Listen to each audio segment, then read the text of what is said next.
Welcome students. This is our topic rank correlation coefficient. Spearman introduced this concept. In rank correlation coefficient, we consider the ranks of the observations instead of taking the numerical values of the observations. That means, നമ്മൾ നേരത്തെ പഠിച്ചവരാണെങ്കിൽ x, y രണ്ട് set data, ചിലപ്പോൾ x എന്ന് പറഞ്ഞ സ്റ്റുഡൻസിന്റെ heights ആയിരിക്കും, y എന്ന് പറഞ്ഞ സ്റ്റുഡൻസിന്റെ weights ആയിരിക്കും. അതേസമയം റാങ്ക് കോറിലേഷൻ കോഫിഷ്യന്റിലേക്ക് വന്നു കഴിയുമ്പോൾ നമ്മൾ ആ ന്യൂമറിക്കൽ വാല്യൂസ് കൺസിഡർ ചെയ്യുന്നതിന് പകരം ഇവരെ നമ്മൾ റാങ്കിലേക്ക് മാറ്റും. അവരുടെ റാങ്ക്, അതായത് ഇവരുടെ പ്രയോറിറ്റി അനുസരിച്ച് ചിലപ്പോൾ ഏറ്റവും കൂടുതൽ ഹൈറ്റ് ഉള്ള ആൾക്ക് റാങ്ക് 1 കൊടുക്കും, തൊട്ടടുത്തേക്ക് സെക്കൻഡ് റാങ്ക്, അങ്ങനെ മുഴുവൻ സ്റ്റുഡൻസ് ആണെങ്കിൽ മുഴുവൻ പേർക്ക് റാങ്ക് കൊടുക്കും. അങ്ങനെ അവരുടെ ഹൈറ്റും വെയിറ്റും നമ്മൾ റാങ്കിലേക്ക് മാറ്റും. അതിനുശേഷം നമ്മൾ കോറിലേഷൻ കാണും. അതാണ് നമ്മുടെ റാങ്ക് കോറിലേഷൻ കോഫിഷ്യന്റ്. ഇത് ഉപയോഗിക്കുന്ന നമ്മൾ ചില കേസുകൾ ചിലപ്പോൾ നമുക്ക് നമ്മുടെ data values completely numerically express ചെയ്യാൻ പറ്റണമെന്നില്ല. ഒരു എക്സാമ്പിൾ പറയുകയാണെങ്കിൽ, ഇപ്പോൾ നമ്മൾ 10 സ്റ്റുഡൻസിനെ എടുത്തു. ആ 10 സ്റ്റുഡൻസിന്റെ മാത്തമാറ്റിക്കൽ എബിലിറ്റിയും മ്യൂസിക്കൽ എബിലിറ്റിയും നമ്മൾ ചെക്ക് ചെയ്യാൻ പോവാം. 10 സ്റ്റുഡൻസ് ആണ്. അപ്പോൾ ഞാൻ അവിടെ മാത്തമാറ്റിക്കൽ എബിലിറ്റി ഞാൻ x എന്ന് വിളിച്ചു. ഇപ്പോൾ x1, x2, x10, ഓക്കെ. അതുപോലെ y1, y2, y10 എന്ന് പറയും. 10 സ്റ്റുഡൻസ് ആണെങ്കിൽ അപ്പോൾ നമ്മൾ എടുക്കുമ്പോൾ ഞാൻ ഉദ്ദേശിച്ച് നമ്മൾ നോർമലി ടെസ്റ്റ് നടത്തുമ്പോൾ നമുക്ക് ഒരു മാത്തമാറ്റിക്സ് ടെസ്റ്റ് നടത്താൻ പറ്റും. ആദ്യമേ ആ ടെസ്റ്റിന്റെ മാർക്ക് നമുക്ക് റെക്കോർഡ് ചെയ്യാം. അതാണ് ഞാനിവിടെ x1, x2, x10 എന്ന് പറഞ്ഞത്.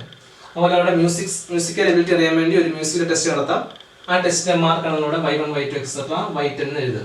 പക്ഷെ അതുകൊണ്ട് നമുക്ക് കൃത്യമായിട്ട് അവരുടെ എബിലിറ്റി പറയാൻ പറ്റില്ല. അതായത് മാത്തമാറ്റിക്കൽ എബിലിറ്റിയും മ്യൂസിക്കൽ എബിലിറ്റി തമ്മിലുള്ള റിലേഷൻ നമുക്ക് കൃത്യമായിട്ട് പറയാൻ പറ്റില്ല. കാരണം ആ ഒരു ടെസ്റ്റിന്റെ മാർക്ക് വെച്ച് മാത്രം നമുക്ക് അവരുടെ മ്യൂസിക്കൽ കേപ്പബിലിറ്റി അല്ലെങ്കിൽ മാത്തമാറ്റിക്കൽ കേപ്പബിലിറ്റി നമുക്ക് ഇവാലുവേറ്റ് ചെയ്യാൻ പറ്റില്ല. കാരണം അവരുടെ ഓവറോൾ പെർഫോമൻസ് അറിയണം. അപ്പൊ അങ്ങനെയുള്ള കേസിൽ നമുക്ക് ഈ വാല്യൂ സഫീഷ്യന്റ് ഇല്ല. അപ്പോൾ നമ്മൾ എന്ത് ചെയ്യും, അവരുടെ ഓവറോൾ പെർഫോമൻസ് നോക്കിയിട്ട് ആ കുട്ടികൾക്ക് റാങ്ക് അസൈൻ ചെയ്യും. മാത്തമാറ്റിക്കൽ സ്കില്ല് എബിലിറ്റി ഏറ്റവും കൂടുതലുള്ള കുട്ടിക്ക് നമ്മൾ റാങ്ക് 1 കൊടുക്കും. അങ്ങനെ 10 സ്റ്റുഡൻസ് ആണെങ്കിൽ ആ സ്കിൽ അനുസരിച്ച് അവർക്ക് 1 തൊട്ട് 10 വരെ റാങ്ക് കൊടുക്കും. അതുപോലെ തന്നെ ആ കുട്ടികളുടെ മ്യൂസിക്കൽ എബിലിറ്റിയുടെ ഓവറോൾ പെർഫോമൻസ് നോക്കിയിട്ട് അത് ഏറ്റവും കൂടുതലുള്ള കുട്ടിക്ക് റാങ്ക് 1 കൊടുക്കും. അങ്ങനെ റാങ്ക് 10 വരെ കൊടുക്കും. എന്നിട്ട് നമ്മൾ കോറിലേഷൻ കോഫിഷ്യന്റ് ആണ്. അപ്പം അത് നമ്മൾ കുറച്ചുകൂടെ നമുക്ക് എളുപ്പമാണ്. എളുപ്പം മാത്രമല്ല, that will be more helpful. അപ്പോൾ അതാണ് റാങ്ക് കോറിലേഷൻ കോഫിഷ്യന്റിന്റെ ബെനിഫിറ്റ് എന്ന് പറയുന്നത്. ഓക്കെ, അപ്പോൾ നമ്മൾ ഉപയോഗിക്കുമ്പോൾ നമുക്ക് അതിന്റെ ഫോർമുല ഡെറൈവ് ചെയ്യാണ്. നമ്മൾ കാൽപിയേഴ്സൺ കോറിലേഷൻ കോഫിഷ്യന്റാണ് ഉപയോഗിക്കുന്നത്. നിങ്ങൾക്ക് ഡെറൈവ് ചെയ്ത് മനസ്സിലാവും. പക്ഷേ നമ്മൾ ഡേറ്റയെ റാങ്ക്സിലേക്ക് കൺവേർട്ട് ചെയ്തതിനു ശേഷമാണ് നമ്മൾ കോറിലേഷൻ കോഫിഷ്യന്റിലേക്ക് എത്തുന്നത്. ഓക്കെ, അത് ഡെറൈവ് ചെയ്ത് മനസ്സിലായിക്കോളും. നോക്കിയോ, നമുക്ക് n ഇൻഡിവിജ്വൽസ് ഉണ്ടെന്ന് വെക്കുക. എന്തിലായിക്കട്ടെ, n ഇൻഡിവിജ്വൽസ്, n ഐറ്റംസ് എന്തായിക്കട്ടെ, n സ്റ്റുഡൻസ് എന്തായിക്കട്ടെ. ഞാൻ xi yi എന്ന് പറഞ്ഞാൽ that denote the rank of the അല്ലെങ്കിൽ ranks of the ith student. Okay, നമുക്ക് n സ്റ്റുഡൻസ് ആണെങ്കിൽ അല്ലെങ്കിൽ n ഇൻഡിവിജ്വൽ എന്തോ ആയിക്കോട്ടെ, n സ്റ്റുഡൻസ് ആണെങ്കിൽ x1 y1 എന്ന് പറഞ്ഞാൽ ഒന്നാമത്തെ സ്റ്റുഡന്റിന് മാത്തമാറ്റിക്കൽ എബിലിറ്റിയിലുള്ള റാങ്ക്, കോമ ആ കുട്ടിക്ക് മ്യൂസിക്കൽ എബിലിറ്റിയുള്ള റാങ്ക്. അപ്പം xi yi എന്ന് പറഞ്ഞാൽ ith സ്റ്റുഡന്റിന്റെ മാത്തമാറ്റിക്കൽ എബിലിറ്റിയിലുള്ള റാങ്ക്, ആ കുട്ടിയുടെ തന്നെ മ്യൂസിക്കൽ എബിലിറ്റിയുള്ള റാങ്ക്. അങ്ങനെ xn y എന്ന് പറഞ്ഞാൽ ആ nth സ്റ്റുഡന്റിന്റെ മാത്തമാറ്റിക്കൽ എബിലിറ്റിയുള്ള റാങ്ക്, മ്യൂസിക്കൽ എബിലിറ്റിയുള്ള റാങ്ക്. അതാണ് xi y എന്നുള്ള ഓർഡറുടെ പേര് ഉദ്ദേശിക്കുന്നത്. ഓക്കെ, ഇത് നമുക്ക് ആസ് യൂഷ്വൽ ബാക്കിയെല്ലാം ഡിറൈവ് ചെയ്യണം. അപ്പം നമുക്ക് കാണുന്നതിന് മനസ്സിലാവും എക്സിന്റെ വാല്യൂ വൈയുടെ വാല്യൂ രണ്ടും 1 മുതൽ n വരെ ആയിരിക്കും എടുക്കുക. ശരിയാണല്ലോ? കാരണം എക്സും വൈ റാങ്ക് ആണ്. നമുക്ക് ആകെ n ഇൻഡിവിജ്വൽസ് ഉള്ളത്. അപ്പം 1 തൊട്ട് n വരെ റാങ്ക്സ് ആയിരിക്കും ആ കുട്ടികൾക്ക് കിട്ടുക അവരുടെ പെർഫോമൻസ് അനുസരിച്ച്. അപ്പം എക്സ് എടുക്കുന്ന വാല്യൂ 1 തൊട്ട് n വരെയാണ്, വൈ എടുക്കുന്ന വാല്യൂ 1 തൊട്ട് n വരെയാണ്. ഓക്കെ,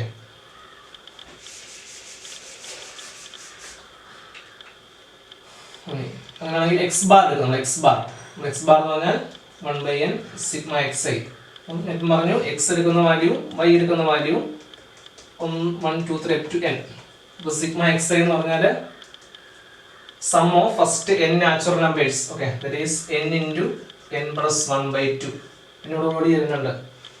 സോ n plus 1/2 ഇതായിരിക്കും x ബാർ. സെയിം ഫോർമുല തന്നെ y ബാറിന് വരുന്നത് 1/n സിഗ്മ yi. യുടെ വാല്യൂ ഇത് തന്നെ ആയതുകൊണ്ട് sum of first n natural numbers. അപ്പോൾ അതും സോൾവ് ചെയ്യുമ്പോൾ n plus 1/2 എന്ന് വരും. ഓക്കെ, വാല്യൂ 3ലേക്ക് എഴുതുക. പിന്നെ ആവശ്യം വരുന്നത് കണ്ടിരുന്നത്.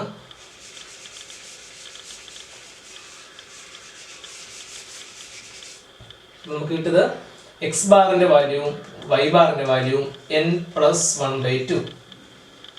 Now we consider variance of x, അതായത് 1/n sigma xi square minus x bar square. ഈ ഫോം നമ്മൾ കൺസിഡർ ചെയ്യുന്നു. അതായത് 1/n sigma xi square എന്ന് പറഞ്ഞാൽ 1 square plus 2 square plus etc. n square. Sum of squares of first n natural numbers. അത് n into n+1 into 2n+1/6. n into n+1 into 2n+1/6 minus x bar square. x bar നമുക്കറിയാം n+1/2 square. ചെയ്യുമ്പോൾ ഈ എന്നും ഈ എന്നും cancel ആയി പോകും. അതായത് n+1 into 2n+1/6 minus n+1/2 square. Okay, അപ്പോൾ ഇവിടുന്ന് n+1/2 കോമൺ എടുക്കാം. n+1/2 കോമൺ എടുത്താൽ ഇവിടെ മിച്ചമുള്ളത് 2n+1/3 അല്ലേ? 2n+1/3 minus n+1/2. Taking LCM പുറത്തൊരു n+1/2 ഉണ്ട്. LCM എടുത്ത് കഴിയുമ്പം 4n plus 2 minus 3n minus 3. Okay, divided by 6. എടുക്കുമ്പോൾ n+1/2 അകത്ത് വരുന്ന 4n minus 3n n plus 2 minus 3n minus 1/6 അല്ലേ? അതായത് n+1 into n minus 1 divided by 2 into 6. അതായത് n square minus 1/12. അതാണ് വേരിയൻസ് ഓഫ് എക്സിന്റെ വാല്യൂ കിട്ടുന്നത്. Okay,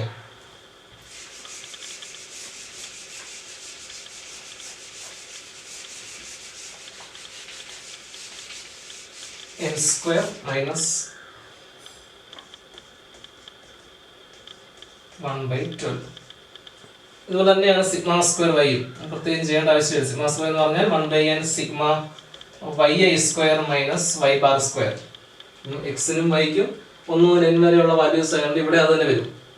1 square plus 2 square plus etcetera n square. n into n+1 into 2n+1/6 വരും. അതെല്ലാം same, വ്യത്യാസമൊന്നുമില്ല. കാരണം എക്സ് ബാറിന്റെയും വൈ ബാറിന്റെയും വാല്യൂ ഇത് തന്നെയാണ്, സെയിം തന്നെ വരും. അപ്പം സോൾവ് ചെയ്ത് വരുന്ന അവസാനം ഇത് തന്നെ വരും.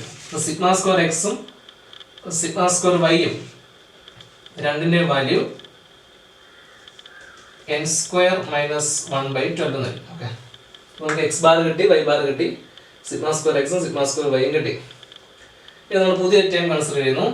ഡി ഐ എന്ന് പറഞ്ഞാൽ xi മൈനസ് yi.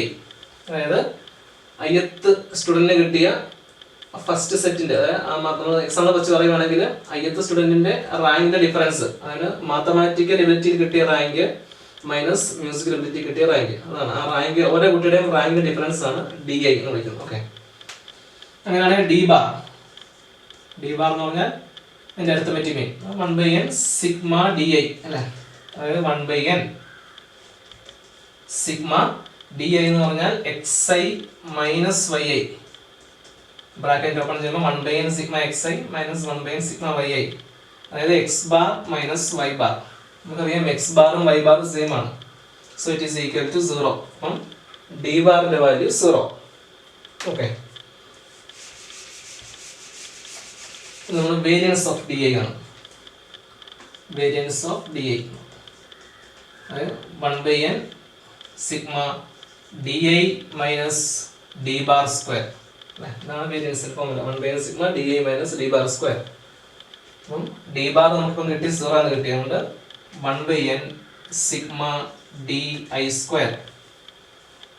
ഓക്കെ, ഇനി 1/n സിഗ്മ DI സ്ക്വയർ എന്ന് പറഞ്ഞാൽ 1/n സിഗ്മ DI എന്ന് പറഞ്ഞാൽ xi minus yi. xi minus yi square.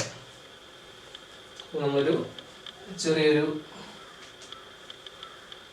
ഒരു ടേം ആഡ് ചെയ്യുകയും ഒരു ടേം സബ്സ്ട്രാക്ട് ചെയ്യുകയും ചെയ്യുന്നു. അപ്പോൾ അത് ഫോമിൽ വ്യത്യാസം വരുത്തില്ല. അതായത് 1/n sigma xi minus y ക്ക് ഞാനിനെ xi minus x bar minus yi minus y bar ഇങ്ങനെ എഴുതി.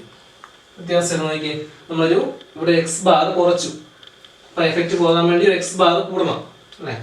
അപ്പം ഇത് നോക്കി, ഇവിടെ ഒരു മൈനസ് ആണ്, ഈ മൈനസും മൈനസും ഒരു പ്ലസ് ആവും. അപ്പം ഇവിടെ ഒരു മൈനസ് എക്സ് ബാറും ഉണ്ട്, പ്ലസ് വൈ ബാറും ഉണ്ട്. പക്ഷെ വൈ ബാറും എക്സ് ബാറും സെയിം ആയതുകൊണ്ട് ആ എഫക്റ്റ് പൊക്കോളും. അപ്പം ഇറ്റ് ഈസ് സെയിം, കുഴപ്പമൊന്നുമില്ല. ഇനി നമ്മൾ ബ്രാക്കറ്റ് ഓപ്പൺ ചെയ്യാം. അത് a minus b the whole square 1/n sigma. അതിനുശേഷം ബ്രാക്കറ്റ് ഓപ്പൺ ചെയ്ത് ഞാനിവിടെ അപ്ലൈ ആണ്. 1/n സിഗ്മ ഓരോ ടൈമിന് അപ്ലൈ ആണ്. ഇവിടെ a minus b the whole square കൊടുത്തു, എന്നിട്ട് 1/n സിഗ്മ എല്ലാത്തിനും അപ്ലൈ ചെയ്യുന്നു. 1/n sigma xi minus x bar square plus 1/n sigma yi minus y bar square minus 2 times 1/n sigma xi minus x bar into yi minus y bar. കാരണം ഇനി ഈ term 1/n sigma xi minus x bar square എന്ന് പറഞ്ഞാൽ that is variance of x, അതായത് sigma square x. Okay, plus 1/n sigma yi minus y bar square എന്ന് പറഞ്ഞാൽ that is variance of y, sigma square y minus 2 times ഇതെന്ത് വരും 1/n sigma xi minus x bar into yi minus y bar that is covariance between x y. Okay,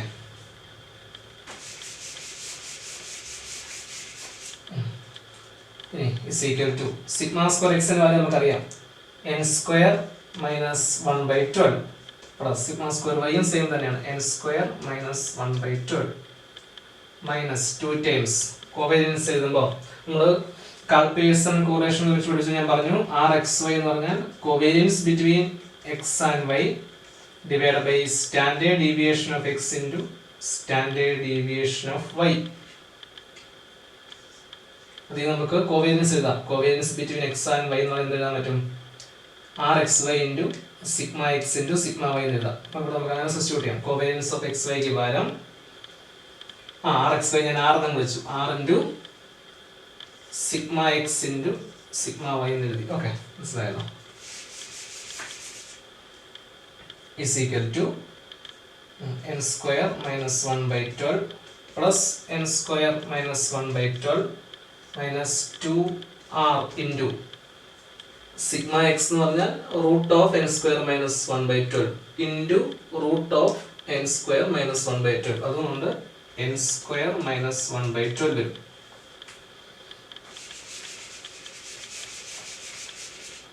നമ്മൾ n square minus 1/12 we can take it as common.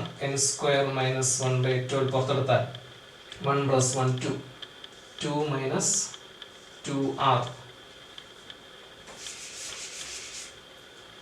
അതായത് n square minus 1/12 into 2 കൂടെ പുറത്തെടുക്കാം 1 minus r, നമുക്ക് കിട്ടുന്നത് 1/n sigma di square. Okay, നമുക്ക് അതിൽ നിന്ന് r എടുത്താൽ ആറാണ് നമ്മുടെ കോറിലേഷൻ കോഎഫിഷ്യന്റ്. നേരെ ആറിലേക്ക് മാറ്റിയാൽ മതി, ഇത്രയേ ഉള്ളൂ. ഇതിനെ ഇങ്ങോട്ട് കൊണ്ടുപോകാം. അതായത് 2 into 1 minus r എന്ന് പറഞ്ഞാൽ 2 into 1 minus r ഇത് ഇപ്പുറത്തേക്ക് വരിക 1/n sigma di square divide by n square minus 1/12. 2 ഇപ്പുറത്തേക്ക് കൊണ്ടുവരാം.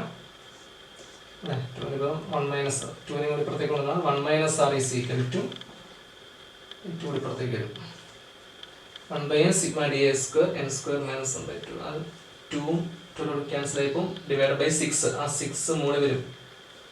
ഇത് നമുക്ക് എഴുതാം r is equal to 1 minus 6 sigma di square into n into n square minus 1, n into n square minus 1.